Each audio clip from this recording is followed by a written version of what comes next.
think it can do the opposite of all of those things too. It is going to eliminate a lot of current jobs. That's true. We can make much better ones. The reason to develop AI at all is that I believe this will be, in terms of impact on our lives and improving our lives and upside, this will be the greatest technology humanity has yet developed. For the last 2 years, we have been told one story, that artificial intelligence is the new electricity, that it will cure cancer, fix the economy, and replace every job from coding to graphic design. And Wall Street believed it. They poured more than $600 billion into chips, data centers, and power plants. Nvidia became the most valuable company on Earth. Microsoft bet its entire future on it. It felt like the biggest gold rush in human history. But recently, a very expensive question has started circulating in the boardrooms of Silicon Valley. A question that nobody wants to answer on camera. Where is the money? We are spending hundreds of billions to build these godlike brains. But are they actually making any profit? Or have we just built the world's most expensive plagiarism machine? To understand what is happening right now, you have to go back to 1849, the California gold rush. History tells us that the people who got rich weren't the ones digging for gold. Most of them died broke. The people who got rich were the ones selling the shovels. In 2025, the shovel is the Nvidia H100 GPU. It costs nearly $40,000 per chip, and big tech isn't buying one or two. Mark Zuckerberg bought 350,000 of them. Microsoft bought even more. This is called capital expenditure, or CapEx. It's corporate speak for spending money to build stuff. Right now, big tech is spending roughly $100 billion every single quarter on AI infrastructure. They are burning cash at a rate we have never seen before in the history of business. Their logic is simple. If we build the brain, the customers will come. They assume that AI is going to be so good, so revolutionary, that every company on Earth will pay a subscription to use it. But there is a massive problem with this assumption. A problem detailed in a bombshell report by Goldman Sachs titled Gen AI, Too Much Spend, Too Little Benefit. The report argues a terrifying possibility. What if the AI isn't actually getting smarter? What if we have already reached the limit of what this technology can do, and it's still not good enough to replace a human? Let's look at the juicy stuff, the actual product. If you strip away the hype, what are people actually using AI for right now? Writing emails, cheating on college essays, generating weird images of Jesus made out of shrimp for Facebook likes? Sure, these are fun toys, but are they worth a $600 billion investment? We were promised that AI would automate the economy, but look at McDonald's. They partnered with IBM to use AI for drive-through orders. It was supposed to be the future. They cancelled it. Why? Because the AI couldn't tell the difference between a simple order and background noise. It was adding bacon to ice cream. It was a disaster. I see this in my own workflow. I tried to use GitHub Copilot to help write some code for a website update recently. In the demo, it looks like magic. In reality, it spent 20 minutes writing code that looked correct but didn't actually run. I spent more time debugging the AI's mistakes than if I had just written it myself. And I'm not alone. Companies are starting to realize that integrating AI isn't a plug-and-play solution.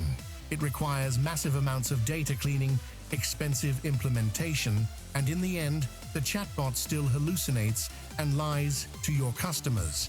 But if you think the use case is the biggest problem, wait until you see the electricity bill, because the physical reality of AI is about to hit the power grid like a freight train.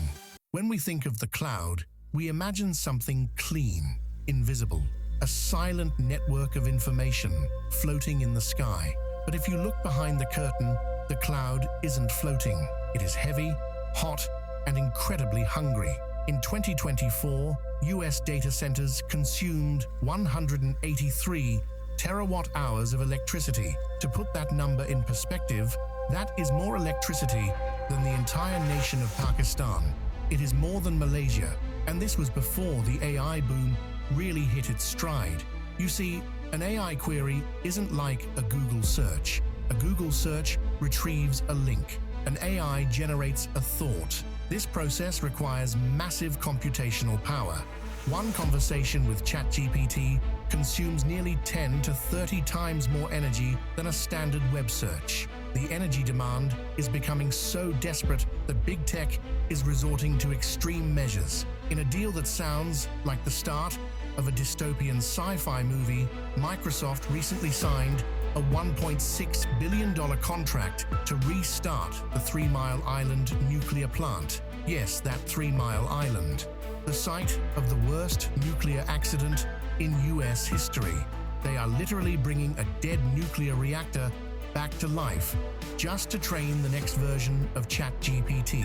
Google is following suit, signing deals to build small modular nuclear reactors across the country. For years, these companies promised to be carbon negative, but the AI arms race has blown those promises to pieces. They are burning through the planet's resources to build a product that, as we just discussed, most companies haven't figured out how to use yet. But the biggest threat to AI might not be a lack of power, it might be a lack of truth. To make an AI smart, you have to train it on human data. Books, articles, Reddit threads, scientific papers, real thoughts created by real brains. But by 2025, the AI models have grown so hungry that they have essentially read the entire internet. They have run out of human data. So what do the tech giants do? They start training the AI on data created by other AIs. In July 2024, a team of researchers published a terrifying paper in the journal Nature. They discovered a phenomenon called model collapse. They found that when an AI learns from AI-generated content, it starts to get dumber. It forgets the nuance. It forgets the rare events. After just 5 generations of recursive training, the models didn't just degrade, they collapsed into gibberish. Think of it like making a photocopy of a photocopy. The first one looks okay. The 10th one is unreadable. We are currently flooding the internet with billions of AI-generated articles and images. We are poisoning the very well that these companies need to drink from. If the internet becomes 90% AI slop, then future AI models will have nothing real to learn from. They will just be echoing their own hallucinations back and forth forever.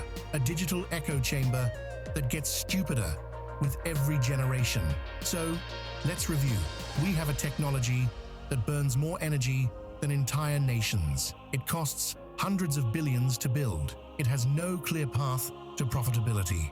And the more we use it, the worse it gets. Does this sound like the future? Or does it sound like a bubble that is about to pop? If you look at Nvidia's stock chart today, it looks like a miracle. But if you zoom out in history, it looks like a warning. We have seen this movie before. The year was 2000. The technology was the internet. And the company was Cisco. Just like Nvidia today, Cisco was the shovel seller of the dot-com boom. They made the routers and switches that powered the internet. In March 2000, Cisco became the most valuable company on the planet. Analysts said it was a safe bet because everyone needed the internet. But then the bubble burst. The telecom companies realized they had built too much infrastructure too fast. They stopped buying routers. Cisco's stock crashed by 80%. It took nearly 20 years to recover its value.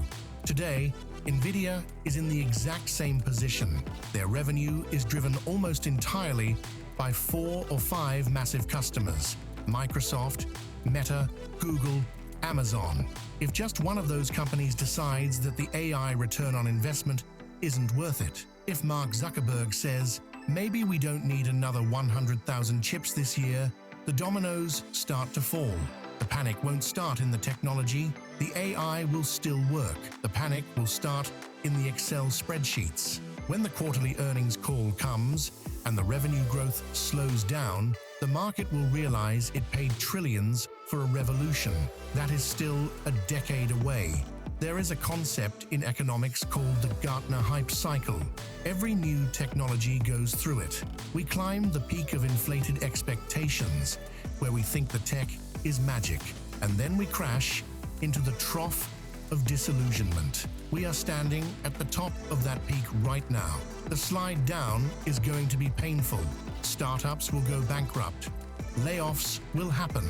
The AI influencers selling prompts on Twitter will disappear. But here is the twist. The internet didn't die after the dot-com crash. It eventually became the most important utility in our lives, but it took time. It took boring, incremental work. AI will likely follow the same path. It won't be a god that replaces us. It will be a utility, boring, invisible, useful.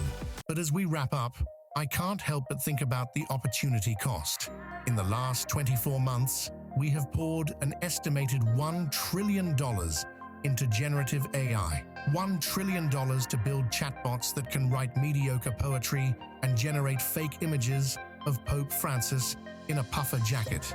Imagine if we had poured that same capital, that same energy, and that same engineering talent into nuclear fusion, or affordable housing, or antibiotics research. We chased the shiny object because it promised easy profit. But as the hype fades, we are left with a very expensive reality check. Technology is a tool. It works for us. We don't work for it. And perhaps the bursting of this bubble will be the reminder we need that intelligence isn't just about processing data. It's about choosing which problems are actually worth solving. Anyway, that's just my take on the AI madness. Let me know your thoughts in the comments.